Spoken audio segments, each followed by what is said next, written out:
নমস্কার, Bengali classics by Supriya চ্যানেলের এই বিশেষ অডিও বুক সিরিজে আমি সুপ্রিয়া শোনাতে চলেছি বিশ্বকবি রবীন্দ্রনাথ ঠাকুরের অমর সৃষ্টি গল্পগুচ্ছ। রবীন্দ্রনাথের প্রতিটি গল্প যেন এক একটি জীবন্ত চিত্র, যেখানে মন, সমাজ, ভালোবাসা, বিচ্ছেদ, জীবন ও মৃত্যু সব কিছুরই এক অপূর্ব ছোঁয়া মেলে। এই গল্পগুলো কেবল সাহিত্য নয়, এগুলি অনুভব, চিন্তা ও চেতনার এক গভীর যাত্রা।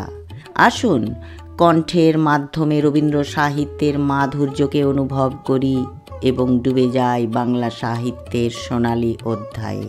ভালো লাগলে চ্যানেলটি সাবস্ক্রাইব করতে ভুলবেন না, আর বেল আইকনটা ক্লিক করে অল অপশানটা সিলেক্ট করে দেবেন। চলুন শুরু করি আজকের গল্প, মুক্তির উপায়। ফকিরচাঁদ বাল্যকাল হইতেই গম্ভীর প্রকৃতি। বৃদ্ধ সমাজে তাহাকে কখনোই বেমানান দেখাইত না। ঠান্ডা জল, হিম এবং হাস্য পরিহাস তাহার একেবারে সহ্য হইত না। একে গম্ভীর, তাহাতে বৎসরের মধ্যে অধিকাংশ সময়েই মুখমণ্ডলের চারিদিকে কালো পশমের গলাবন্ধ জড়াইয়া থাকাতে তাহাকে ভয়ঙ্কর উঁচুদরের লোক বলিয়া বোধ হইত। ইহার উপরে অতি অল্প বয়সেই তাহার ওষ্ঠাধর এবং গণ্ডস্থল প্রচুর গোঁফদাঁড়িতে আচ্ছন্ন হওয়াতে সমস্ত মুখের মধ্যে হাস্য বিকাশের স্থান আর তিলমাত্র অবশিষ্ট রহিল না। স্ত্রী হৈমবতীর বয়স অল্প এবং তাহার মন পার্থিব বিষয়ে সম্পূর্ণ নিবিষ্ট। সে বঙ্কিমবাবুর নভেল পড়িতে চায় এবং স্বামীকে ঠিক দেবতার ভাবে পূজা করিয়া তাহার তৃপ্তি হয় না।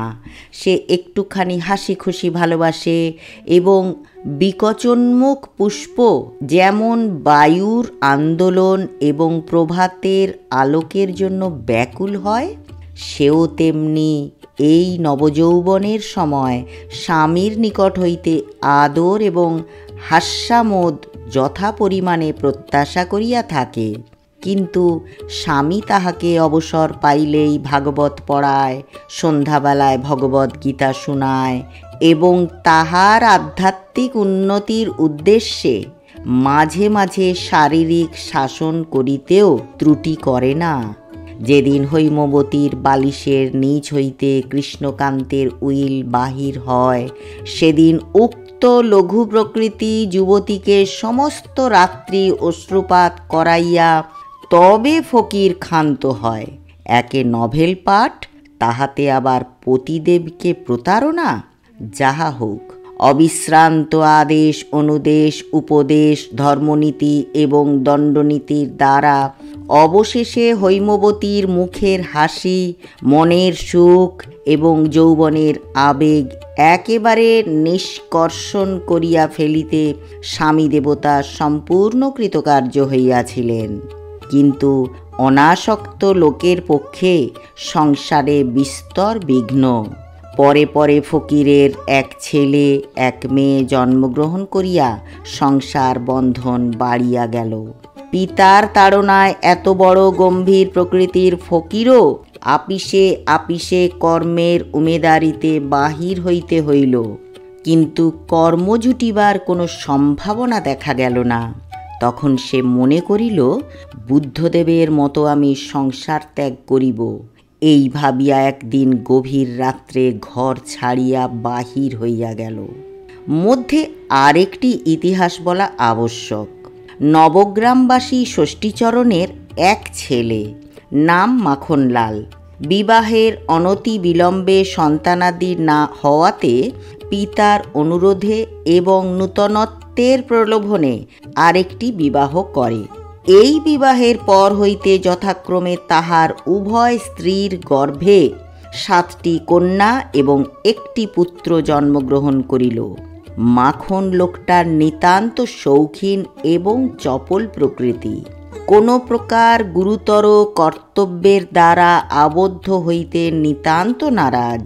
একে তো ছেলেপুলের ভার, তাহার পরে যখন দুই কর্ণধার দুই কর্ণে ঝিঁকা মারিতে লাগিল, তখন নিতান্ত অসহ্য হইয়া সেও একদিন গভীর রাত্রে ডুব মারিল। বহুকাল তাহার আর সাক্ষাৎ নাই। কখনো কখনো শোনা যায়, এক বিবাহে কিরূপ সুখ তাহাই পরীক্ষা করিবার জন্য সে কাশীতে গিয়া গোপনে আরেকটি বিবাহ করিয়াছে। শোনা যায়, হতভাগ্য কথঞ্চিত শান্তি লাভ করিয়াছে। কেবল দেশের কাছাকাছি আসিবার জন্য মাঝে মাঝে তাহার মন উতলা হয়, ধরা পড়িবার ভয়ে আসিতে পারে না। কিছুদিন ঘুরিতে ঘুরিতে উদাসীন ফকিরচাঁদ নবগ্রামে আসিয়া উপস্থিত। পথ পার্শ্ববর্তী এক বটবৃক্ষ তলে বসিয়া নিঃশ্বাস ছাড়িয়া বলিল, আহা বৈরাগ্য মেবা ভয়ম, দ্বারা পুত্র ধনজন কেউ কারো নয়, কাতবকান্তা কস্তে পুত্র, বলিয়া এক গান জুড়িয়া দিল। শোন রে শোন অবোধ মন, শোন সাধুর উক্তি, কিসে মুক্তি সেই সুযুক্তি কর গ্রহণ, ভবের শুক্তি ভেঙে মুক্তি মুক্তা কর অন্বেষণ, ওরে ও ভোলা মন রে। সহসা গান বন্ধ হইয়া গেল। ও কে ও? বাবা দেখছি। সন্ধান পেয়েছেন বুঝি? তবে তো সর্বনাশ, আবার তো সংসারের অন্ধকূপে টেনে নিয়ে যাবেন। পালাতে হলো। ফকির তাড়াতাড়ি নিকটবর্তী এক গৃহে প্রবেশ করিল। বৃদ্ধ গৃহস্বামী চুপচাপ বসিয়া তামাক টানিতেছিল। ফকিরকে ঘরে ঢুকিতে দেখিয়া জিজ্ঞাসা করিল, কে হে তুমি? ফকির, বাবা আমি সন্ন্যাসী। বৃদ্ধ, সন্ন্যাসী? দেখি দেখি বাবা, আলোতে এসো দেখি। এই বলিয়া আলোতে টানিয়া লইয়া ফকিরের মুখের পরে ঝুঁকিয়া বুড়া মানুষ বহু কষ্টে যেমন করিয়া পুঁথি পড়ে তেমনি করিয়া ফকিরের মুখ নিরীক্ষণ করিয়া বিড়বিড় করিয়া বকিতে লাগিল, এই তো আমার সেই মাখনলাল দেখছি, সেই নাক, সেই চোখ, কেবল কপালটা বদলেছে, আর সেই চাঁদ মুখ গোঁফে দাঁড়িতে একেবারে আচ্ছন্ন করে ফেলেছে। বলিয়া বৃদ্ধ সস্নেহে ফকিরের শ্মশ্রুল মুখে দুই একবার হাত বুলাইয়া লইল এবং প্রকাশ্যে কহিল, বাবা মাখন? বলা বাহুল্য, বৃদ্ধের নাম ষষ্ঠীচরণ। ফকির সবিস্ময়ে, মাখন? আমার নাম তো মাখন নয়। পূর্বে আমার নাম যাই থাক, এখন আমার নাম চিদানন্দ স্বামী। ইচ্ছা হয় তো পরমানন্দও বলতে পারো। ষষ্ঠী, বাবা তা এখন আপনাকে চিঁড়েই বল আর পরমান্নই বল, তুই যে আমার মাখন। বাবা সে তো আমি ভুলতে পারবো না। বাবা তুই কোন দুঃখে সংসার ছেড়ে গেলি? তোর কিসের অভাব? দুই স্ত্রী, বড়টিকে না ভালোবাসিস, ছোটটি আছে, ছেলেপিলের দুঃখও নেই, শত্রুর মুখে ছাই দিয়ে 7টি কন্যে, একটি ছেলে, আর আমি বুড়ো বাপ, কদিনই বা বাঁচব, তোর সংসার তোরই থাকবে। ফকির একেবারে আঁতকিয়া উঠিয়া কহিল, কি সর্বনাশ! শুনলেও যে ভয় হয়। এতক্ষণে প্রকৃত ব্যাপারটা বোধগম্য হইল। ভাবিল, মন্দ কি? দিন দুই বৃদ্ধের পুত্রভাবেই এখানে লুকাইয়া থাকা যাক, তাহার পরে সন্ধানে অকৃতকার্য হইয়া বাপ চলিয়া গেলেই এখান হইতে পলায়ন করিব। ফকিরের নিরুত্তর দেখিয়া বৃদ্ধের মনে আর সংশয় রহিল না। কেষ্টা চাকরকে ডাকিয়া বলিল, ওরে কেষ্টা, তুই সকলকে খবর দিয়ে আয় গে, আমার মাখন ফিরে এসেছে। দেখিতে দেখিতে লোকে লোকারণ্য, পাড়ার লোকে অধিকাংশই বলিল, সেই বটে। কেহ বা সন্দেহ প্রকাশ করিল, কিন্তু বিশ্বাস করিবার জন্যই লোকে এত ব্যগ্র যে সন্দিগ্ধ লোকেদের উপর সকলে হাড়ে চটিয়া গেল, যেন তাহারা ইচ্ছাপূর্বক কেবল রসভঙ্গ করিতে আসিয়াছে, যেন তাহারা পাড়ার 14 অক্ষরের পয়ারকে 17 অক্ষর করিয়া বসিয়া আছে। কোনো মতে তাহাদিগকে সংক্ষেপ করিতে পারিলেই তবে পাড়াশুদ্ধ লোক আরাম পায়। তাহারা ভূত বিশ্বাস করে না, ওঝাও বিশ্বাস করে না। আশ্চর্য গল্প শুনিয়া যখন সকলের তাক লাগিয়া গিয়াছে, তখন তাহারা প্রশ্ন উত্থাপন করে।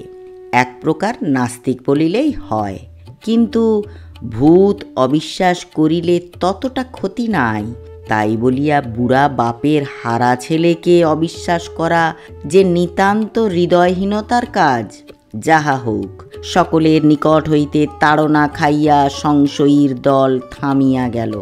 ফকিরের অতি ভীষণ অটল গাম্ভীর্যের প্রতি ভ্রুক্ষেপ মাত্র না করিয়া পাড়ার লোকেরা তাহাকে ঘিরিয়া বসিয়া বলিতে লাগিল, আরে আরে, আমাদের সেই মাখন আজ ঋষি হয়েছেন, তপস্বী হয়েছেন। চিরটা কাল ইয়ার্কি দিয়ে কাটালে আজ হঠাৎ মহামুনি জামদগ্নি হয়ে বসেছেন। কথাটা উন্নত চেতা ফকিরের অত্যন্ত খারাপ লাগিল, কিন্তু নিরুপায়ে সহ্য করিতে হইল। একজন গায়ের উপর আসিয়া পড়িয়া জিজ্ঞাসা করিল, ওরে মাখন, তুই কুচকুচে কালো ছিলি, রংটা এমন ফর্সা করলি কি করে? ফকির উত্তর দিল, যোগ অভ্যাস করে। সকলেই বলিল, যোগের কি আশ্চর্য প্রভাব। একজন উত্তর করিল, আশ্চর্য আর কি, শাস্ত্রে আছে ভীম যখন হনুমানের লেজ ধরে তুলতে গেলেন, কিছুতেই তুলতে পারলেন না। সে কি করে হলো? সে তো যোগ বলে। এ কথা সকলকেই স্বীকার করিতে হইল। হেনকালে ষষ্ঠীচরণ আসিয়া ফকিরকে বলিল, বাবা, একবার বাড়ির ভিতরে যেতে হচ্ছে। এ সম্ভাবনাটা ফকিরের মাথায় উদয় হয় নাই, হঠাৎ বজ্রাঘাতের মতো মস্তিষ্কে প্রবেশ করিল। অনেকক্ষণ চুপ করিয়া পাড়ার লোকের বিস্তর অন্যায় পরিহাস পরিপাক করিয়া অবশেষে বলিল, বাবা, আমি সন্ন্যাসী হয়েছি, আমি অন্তঃপুরে ঢুকতে পারবো না। ষষ্ঠীচরণ পাড়ার লোকদের সম্বোধন করিয়া বলিল, তাহলে আপনাদের একবার গা তুলতে হচ্ছে। বৌমাদের এখানেই নিয়ে আসি, তাঁরা বড় ব্যাকুল হয়ে আছেন। সকলে উঠিয়া গেল। ফকির ভাবিল, এই বেলা এখান হইতে এক দৌড় মারি। কিন্তু রাস্তায় বাহির হইলেই পাড়ার লোক কুকুরের মতো তাহার পশ্চাতে ছুটিবে, ইহাই কল্পনা করিয়া তাহাকে নিস্তব্ধভাবে বসিয়া থাকিতে হইল। যেমনি মাখনলালের দুই স্ত্রী প্রবেশ করিল, ফকির অমনি নত শিরে তাহাদিগকে প্রণাম করিয়া কহিল, মা, আমি তোমাদের সন্তান। অমনি ফকিরের নাকের সম্মুখে একটা বালা পরা হাত খড়গের মতো খেলিয়া গেল এবং একটি কাংস বিনিন্দিত কণ্ঠে বাজিয়া উঠিল, ওরে ও পোড়া কপালে মিনসে, তুই মা বললি কাকে? অমনি আর একটি কণ্ঠ আরও দুই সুর উচ্চে পাড়া কাঁপাইয়া ঝঙ্কার দিয়া উঠিল, চোখের মাথা খেয়ে বসেছিস? তোর মরণ হয় না? নিজের স্ত্রীর নিকট হইতে এরূপ চলিত বাংলা শোনা অভ্যেস ছিল না। সুতরাং একান্ত কাতর হইয়া ফকির জোর হস্তে কহিল, আপনারা ভুল বুঝছেন, আমি এই আলোতে দাঁড়াচ্ছি, আমাকে একটু ঠাউরে দেখুন। প্রথমা ও দ্বিতীয়া পরে পরে কহিল, ঢের দেখেছি, দেখে দেখে চোখ হয়ে গেছে। তুমি কচি খোকা নও, আজ নতুন জন্মাওনি, তোমার দুধের দাঁত অনেক দিন ভেঙেছে। তোমার কি বয়সের গাছ পাথর আছে? তোমায় জম ভুলেছে বলে কি আমরা ভুলব? এরূপ এক তরফা দাম্পত্য আলাপ কতক্ষণ চলিত বলা যায় না, কারণ ফকির একেবারে বাকরহিত হইয়া নত শিরে দাঁড়াইয়াছিল। এমন সময় অত্যন্ত কোলাহল শুনিয়া এবং পথে লোক জমিতে দেখিয়া ষষ্ঠীচরণ প্রবেশ করিল। বলিল, এতদিন আমার ঘর নিস্তব্ধ ছিল, একেবারে টু শব্দ ছিল না। আজ মনে হচ্ছে বটে আমার মাখন ফিরে এসেছে। ফকির করজোড়ে কহিল, মশায়, আপনার পুত্রবধূদের হাত থেকে আমাকে রক্ষা করুন। ষষ্ঠী, বাবা, অনেক দিন পরে এসেছো, তাই প্রথমটা একটু অসহ্য বোধ হচ্ছে। তা মা, তোমরা এখন যাও, বাবা মাখন তো এখানেই রইলেন, ওকে আর কিছুতেই যেতে দিচ্ছি নে। ললনাদয় বিদায় হইলে ফকির ষষ্ঠীচরণকে বলিল, মহাশয়, আপনার পুত্র কেন যে সংসার ত্যাগ করে গেছেন তা আমি সম্পূর্ণ অনুভব করতে পারছি। মশায়, আমার প্রণাম জানবেন, আমি চললেম। বৃদ্ধ এমনি উচ্চৈস্বরে ক্রন্দন উত্থাপন করিল যে পাড়ার লোক মনে করিল মাখন তাহার বাপকে মারিয়াছে। তাহারা হাঁ হাঁ করিয়া ছুটিয়া আসিল। সকলে আসিয়া ফকিরকে জানাইয়া দিল, এমন ভণ্ড তপস্বীগিরি এখানে খাটিবে না। ভালো মানুষের ছেলের মতো কাল কাটাইতে হইবে। একজন বলিল, ইনি তো পরমহংস নন, পরম বক। গাম্ভীর্য গোপদাঁড়ি এবং গলাবন্ধের জোরে ফকিরকে এমন সকল কুৎসিত কথা কখনো শুনিতে হয় নাই। যাহা হোক, লোকটা পাছে আবার পালায়, পাড়ার লোকেরা অত্যন্ত সতর্ক রহিল। স্বয়ং জমিদার ষষ্ঠীচরণের পক্ষ অবলম্বন করিলেন। ফকির দেখিল এমনই কড়া পাহারা যে মৃত্যু না হইলে ইহারা ঘরের বাহির করিবে না। একাকী ঘরে বসিয়া গান গাহিতে লাগিল। শোন সাধুর উক্তি কিসে মুক্তি, সেই সুযুক্তি কর গ্রহণ। বলা বাহুল্য, গানটার আধ্যাত্মিক অর্থ অনেকটা ক্ষীণ হইয়া আসিয়াছে। এমন করিয়াও কোনো মতে দিন কাটিত। কিন্তু মাখনের আগমন সংবাদ পাইয়া দুই স্ত্রীর সম্পর্কের এক ঝাঁক শ্যালা ও শ্যালী আসিয়া উপস্থিত হইল। তাহারা আসিয়াই প্রথমত ফকিরের গোঁপ দাঁড়ি ধরিয়া টানিতে লাগিল। তাহারা বলিল, এ তো সত্যকার গোঁপ দাঁড়ি নয়, ছদ্মবেশ করিবার জন্য আঠা দিয়া জুড়িয়া আসিয়াছে। নাসিকার নিম্নবর্তী গুম্ফ ধরিয়া টানাটানি করিলে ফকিরের ন্যায় অত্যন্ত মহৎ লোকেরও মাহাত্ম্য রক্ষা করা দুষ্কর হইয়া উঠে। ইহা ছাড়া কানের উপর উপদ্রবও ছিল। প্রথমত মলিয়া, দ্বিতীয়ত এমন সকল ভাষা প্রয়োগ করিয়া যাহাতে কান না মলিলেও কান লাল হইয়া উঠে। ইহার পর ফকিরকে তাহারা এমন সকল গান ফরমাস করিতে লাগিল, আধুনিক বড় বড় নূতন পণ্ডিতেরা যাহার কোনরূপ আধ্যাত্মিক ব্যাখ্যা করিতে হার মানেন। আবার নিদ্রাকালে তাহারা ফকিরের স্বল্পাবশিষ্ট গণ্ডস্থলে চুনকালি মাখাইয়া দিল। আহারকালে কেশুরের পরিবর্তে কচু, ডাবের জলের পরিবর্তে হুঁকার জল, দুধের পরিবর্তে পিঠালি গোলার আয়োজন করিল।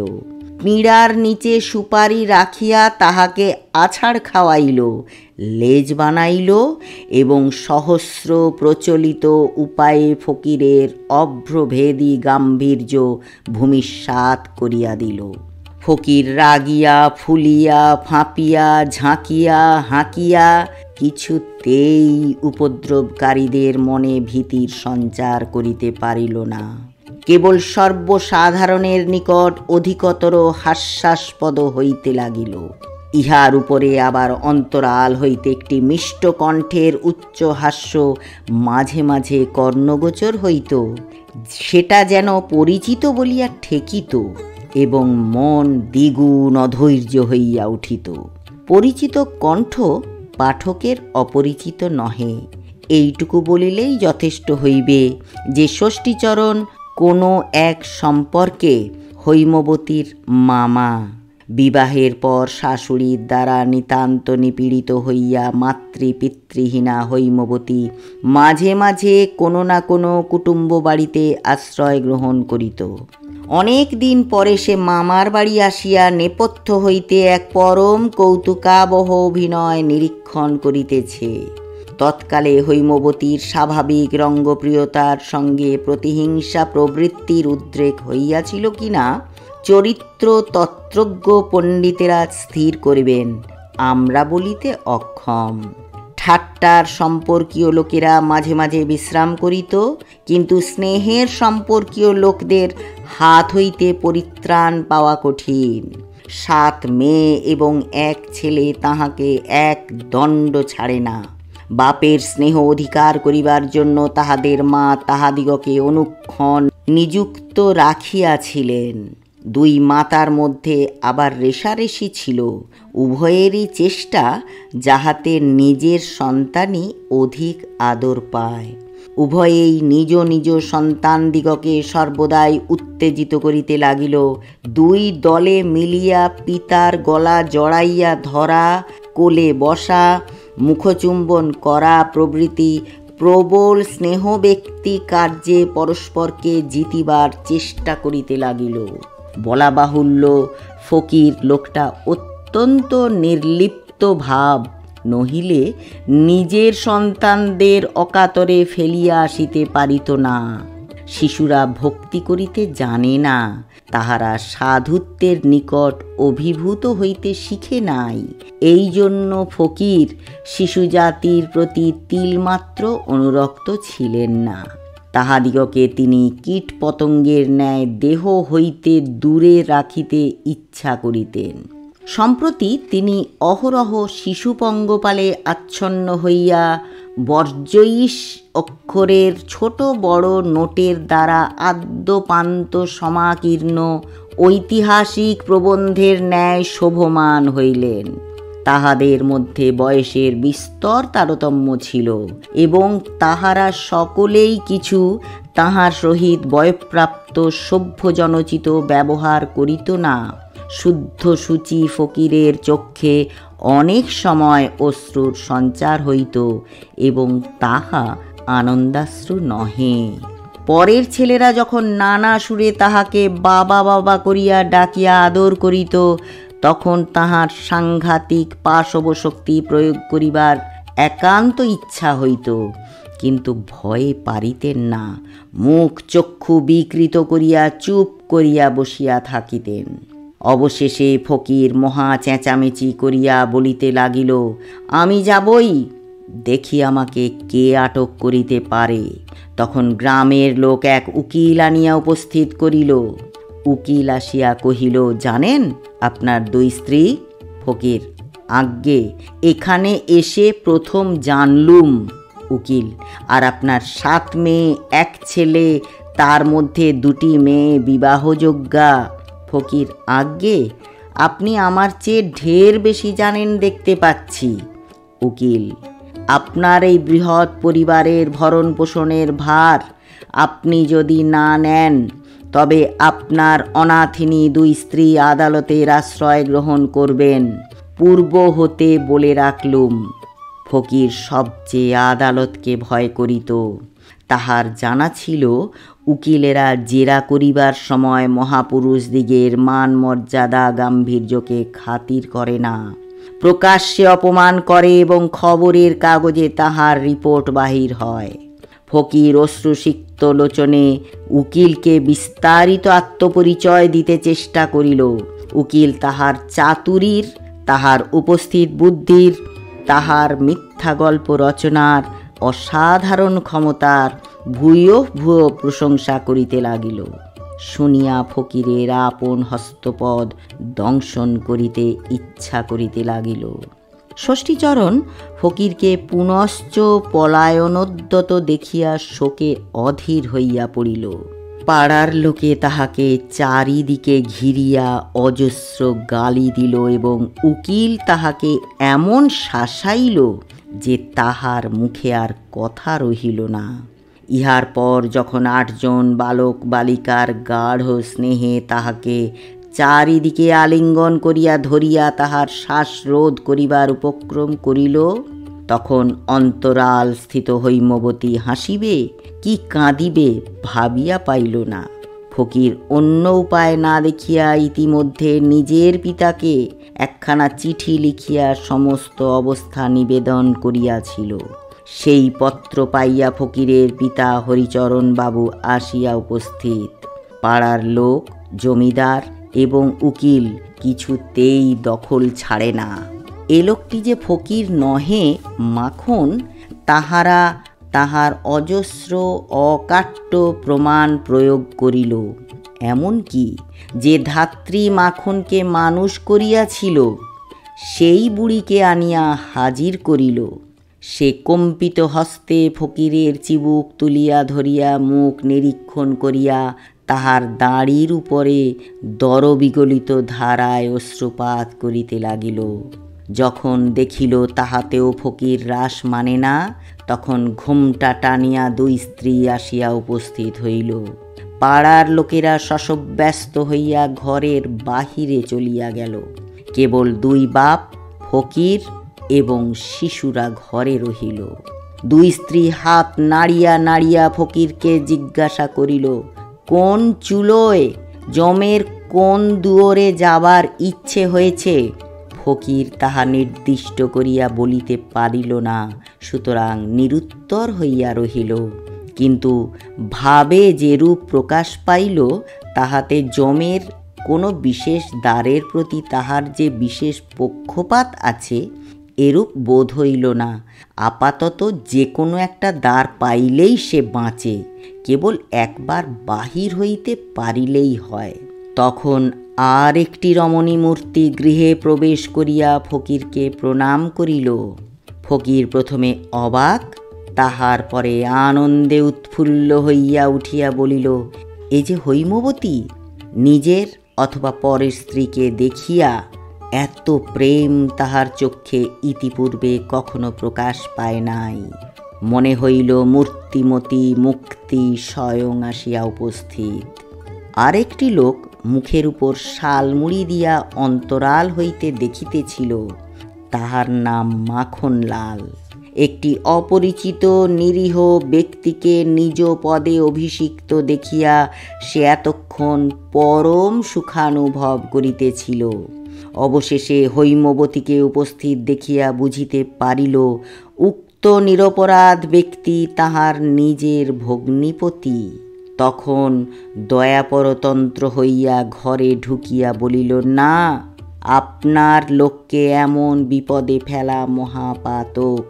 দুই স্ত্রীর প্রতি অঙ্গুলি নির্দেশ করিয়া কহিল, এ আমারই দড়ি, আমারই কলসি। মাখনলালের এই অসাধারণ মহত্ব ও বীরত্বে পাড়ার লোক আশ্চর্য হইয়া গেল। ধৈর্য ধরে এতক্ষণ শোনার জন্য অশেষ ধন্যবাদ।